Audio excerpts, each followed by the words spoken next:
there's one thing we have learned in politics, particularly over the last few years, is that it's not enough for a policy to be popular in order for Congress to pass it. What you need is a billionaire on your side. Now, two academics have done a study of American politics and have come to this conclusion. We may be a democracy on paper that isn't what we have become in practice. What is this thing we call democracy? Do the buildings of the national capital give the answer? National structures exist in other nations, but democracy is not architecture. Democracy lives in the lives of our people. There are a few basic principles of democracy. One is that the will of the majority should determine what the government does, with some obvious restrictions. Today, that is not always the case. The will of the people has been tossed aside to make way for the will of an influential few. Here's an example.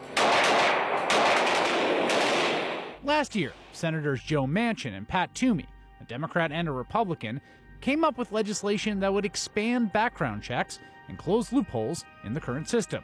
Most people thought this was a good idea. 90% of Americans, including a lot of gun owners, supported the idea of expanded background checks. 90% of Americans support universal checks. 88% of gun owners support background checks. Democrats 95%, Republicans 87% in favor of background checks. Background checks for people buying guns are among the most popular policies of any kind. And even though the majority of people were behind the idea of background checks, an influential few were not. The shooters in Aurora, the shooters in Newtown, they're unrecognizable. They're not going to be in the system. Who is going to be in the system?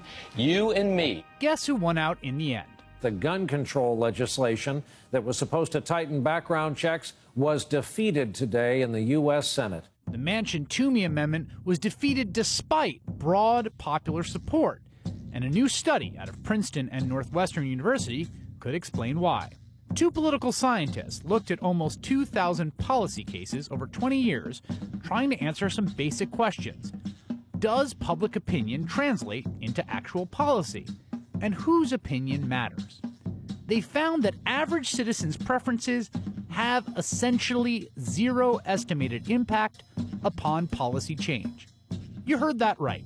The average voter's opinion just doesn't matter. So what does?